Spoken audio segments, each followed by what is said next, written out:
রাধে রাধে, আমি রিয়া চলে এসেছি তোমাদের সাথে নতুন আরেকটি ব্লগ শেয়ার করতে। তোমাদের সবাইকে আমার চ্যানেলে স্বাগত। সব সময় তো তোমাদের সাথে মেকআপের ভিডিও শেয়ার করি, সেই জন্য আজ ভাবলাম একবারে রেডি হয়েই আসা যাক। তো দেখো আমি রেডি হয়ে চলেও এসেছি। এবার তোমরাই দেখে বলো আমায় কেমন লাগছে। এবার এই কুর্তিটা দেখো তো কেমন লাগছে। এটাও কিন্তু আমি মিশো থেকেই অর্ডার করেছিলাম। আর দাঁড়াও তোমাদের পুরো কুর্তি সেটটা দেখাই। এটা কিন্তু শুধু এই কুর্তিটা না, নিচে একটা প্যান্টও এটার সাথেই ছিল। শুধু এই ওড়নাটা আমি এক্সট্রা নিয়েছি, এটার সাথে ছিল না। কিন্তু আমার কুর্তিটা পরার পর মনে হলো এর সাথে একটা হোয়াইট কালারের ওড়না ক্যারি করলে বেশি ভালো লাগবে, তাই এটা আমি ঘর থেকে নিয়ে পড়েছি। ওহো, তোমাদের আগে জানিয়ে দিই আমি কোথায় যাচ্ছি। আমি কিন্তু আজ যাচ্ছি আমার একটা ফ্রেন্ডের সাধ অনুষ্ঠানে। ওর বেবি হতে চলেছে, তো আজ বেবি শাওয়ার। তো এখন সেখানে যাওয়ার জন্য আমি রেডি হয়েছি। তো দেখো আমার সব স্কুল কলেজের বান্ধবীরা বিয়ে টিয়ে করে বাচ্চা কাচ্চা নিয়ে ঘুরছে, আবার কারোর বেবি হতেও চলেছে। আর আমি এদিকে এখনো একা নেচে বেড়াচ্ছি। যদিও আমি এরকমই ঠিক আছি, এত তাড়াতাড়ি বিয়ে করে কি হবে, তাই না? যাই হোক, আমি কিন্তু চলেও এসেছি সুকুদের বাড়ির সামনে। আর আমি একা আসিনি, আমার সাথে দেখো এই যে পিঙ্কি আর আমার পাপাও এসেছে। যদিও আমরা কিন্তু অনেক লেটে এসেছি, এই পিঙ্কি পটলটার জন্য লেট হলো। ঢুকেই দেখছি এখানে অর্পিতা আর সোনাইও বসে আছে। দেখো ওরা অত দূর থেকে চলে এসেছে, আর আমরা কাছের মানুষের ট্রেন ফেল করেছি। সে যাই হোক, এখানে দেখো কে বসে আছে, উডবি পাপা। আর এদিকে দেখো বসে আছে সব উডবি মাসিগণ। কিন্তু এতজনের মধ্যে যার জন্য আসা সে কোথায়? আমাদের উডবি মম কোথায় গেল?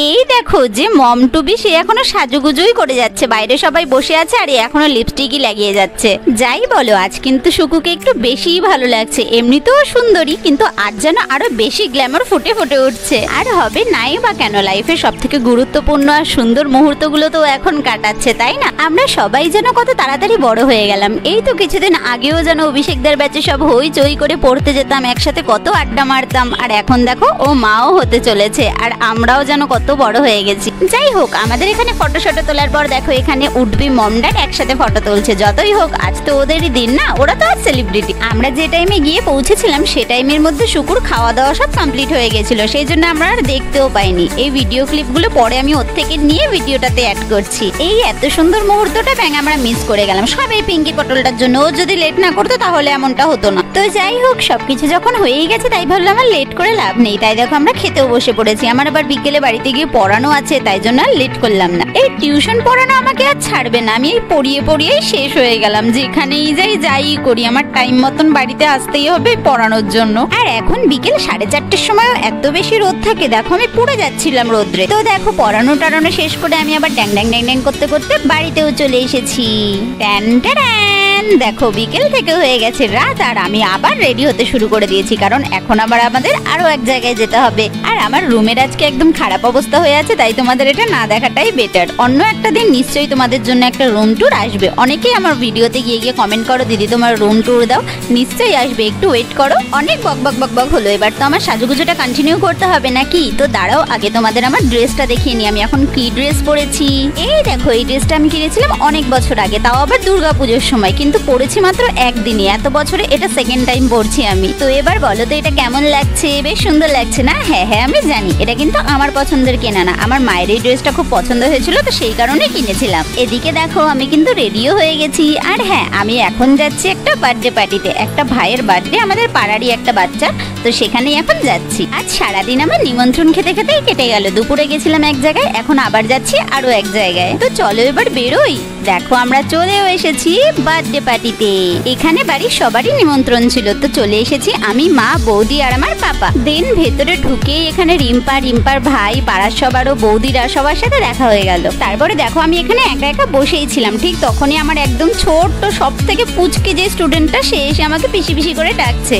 এখানে বসে ফালতু বোরই হচ্ছিলাম। তো সুমনা রানী ঠিক ভালো সময় চলে এসেছে। একে কোলে নিয়ে একটু বক করতে টাইমটাও পাস হয়ে গেল। আর তারপরেই দেখো আমরা চলে এসেছি ফুচকা খেতে কারি না ভালো লাগে বলো? তো যাই হোক, এখান থেকে 2-4টে ফুচকা খেয়ে দেখো আমরা চলে এসেছি খাবার এখানে। খেতে তো বসতেই হতো না, অনেক রাতও হচ্ছে, আর বাড়িতেও তো যেতে হবে নাকি। এখানে আমার পাপা কি কারণে এত রেগে আছে ভগবান জানে। তো যাই হোক, তারপরে দেখো খাওয়া দাওয়া শুরু হয়ে গেছে। চলে এসেছে প্রথমেই নানপুরি আর চানা মশলা। আসল কথাটা হলো আমি ভিডিও বানাতে খেয়ালই করিনি যে কখন আমার প্লেটে নানপুরিটা দিয়ে গেছে। আগে দেখলে আমি নিতাম না, কারণ এটা আমি খুব একটা ভালো খাই না, কিন্তু যখন দিয়েই গেছে তাই ভাবলাম একটু তো খাওয়াই যেতে পারে, তাই না? তো তারপরেই দেখো দিয়ে গেছে ভাত আর ডাল, আর এর সাথে তো লেবুটা ম্যান্ডেটারি, এটা তো তো খেতেই হবে। মাছের মাথা দিয়ে মুগ ডাল আর সাথে এরকম আলুর চিপস, দারুণ কম্বিনেশন কিন্তু বলো। তো দেখো এই দিয়ে খেতে খেতেই আবার চলে এসেছিল পটল চিংড়ি। আর এদিকে দেখো আমি এখনো পটল চিংড়ি দিয়ে ভাত খেয়ে শেষ করতে পারিনি। আর এদিকে আমাকে দিয়ে গেছে ফ্রাইড রাইস আর চিকেন কষা। একসাথে সব দিলে কি করে খাই বলো তো? আমি এমনি একটু স্লো খাই, আমি অত তাড়াতাড়ি খেতে পারি না।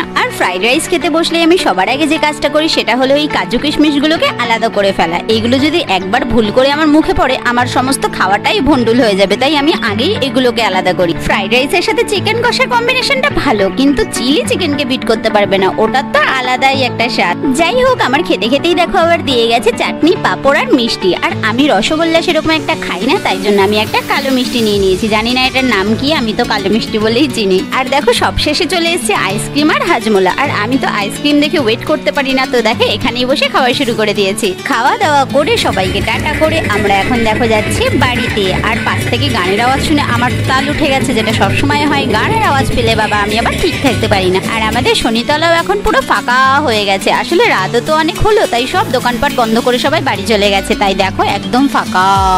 ফাইনালি আমরা চলে এসেছি বাড়ি। আর আজকে তো সকাল থেকে এই পর্যন্ত আমার এদিক ওদিক করে করে কেটে গেল। তো এখন আমি ভীষণ ক্লান্ত, এই জন্য আর ভিডিওটা আগে বাড়াতে পারলাম না। তো আজকের মতন ভিডিওটা এই পর্যন্তই। যদি ভালো লেগে থাকে একটা করে লাইক করে দিও। আর যারা যারা চ্যানেলে নতুন তাড়াতাড়ি চ্যানেলটা গিয়ে সাবস্ক্রাইব করে দাও। আজকের মতন টাটা।